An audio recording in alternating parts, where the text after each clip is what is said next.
پناہ مانگتا ہوں میں اللہ کی شیطان مردود سے، اللہ کے نام سے جو بڑا مہربان نہایت رحم فرمانے والا ہے۔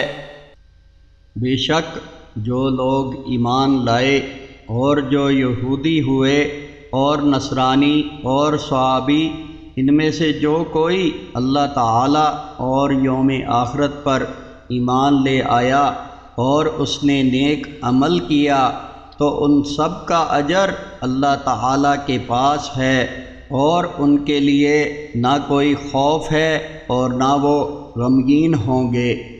اور یاد کرو جب ہم نے تم سے عہد لیا اور طور کو تمہارے اوپر اٹھا دیا اور حکم دیا کہ ہم نے جو تمہیں دیا ہے اسے مضبوطی سے تھام لو، اور جو کچھ اس کتاب میں ہے اسے یاد رکھو تاکہ تم تقوی کی روش پر رہو۔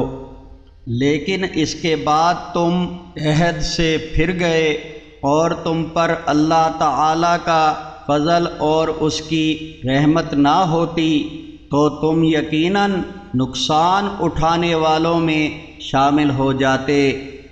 اور ان لوگوں کا حال تمہیں معلوم ہی ہے جنہوں نے تم میں سے سبت یعنی ہفتے کے دن کے قانون کے معاملے میں زیادتی کی تھی، چنانچہ ہم نے ان سے کہہ دیا کہ ہو جاؤ ذلیل بندر۔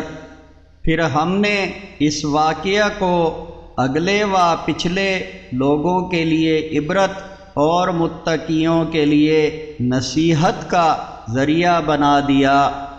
اور جب موسیٰ علیہ السلام نے اپنی قوم سے کہا کہ اللہ تعالی تمہیں حکم دیتا ہے کہ ایک گائے ذبح کرو، انہوں نے کہا کہ کیا آپ ہمارے ساتھ مذاق کر رہے ہیں؟ موسیٰ نے کہا کہ میں اللہ تعالی کی پناہ چاہتا ہوں کہ میں جاہلوں میں سے ہو جاؤں۔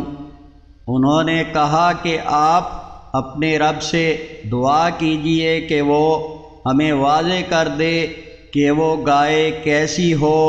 انہیں موسیٰ علیہ السلام نے کہا کہ اللہ تعالی فرماتا ہے کہ وہ ایسی گائے ہو جو نہ بوڑھی اور نہ بچیا، بلکہ وہ اس کے درمیانی عمر کی یعنی جوان ہو، لہذا اب جو حکم تمہیں دیا جا رہا ہے اسے بجا لاؤ۔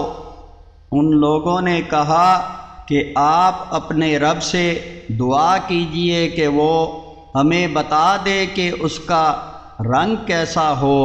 کہا کہ اللہ تعالی فرماتا ہے کہ وہ زرد رنگ کی گائے ہو، اس کا رنگ ایسا چمکدار ہو کہ دیکھنے والوں کو خوش کر دے۔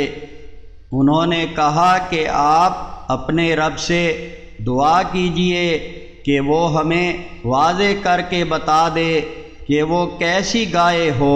اس گائے نے تو ہمیں شبے میں ڈال دیا ہے، اور اگر اللہ تعالی نے چاہا تو اس مرتبہ ضرور ہم ہدایت پانے والے ہو جائیں گے۔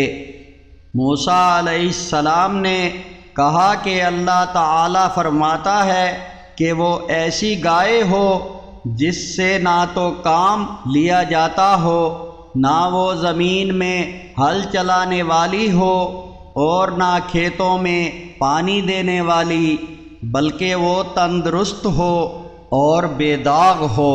انہوں نے کہا کہ اب آپ نے حق بیان کر دیا، پھر انہوں نے اسے ذبح کر ہی دیا، گویا کہ وہ یہ کام کرنے والے نہ تھے۔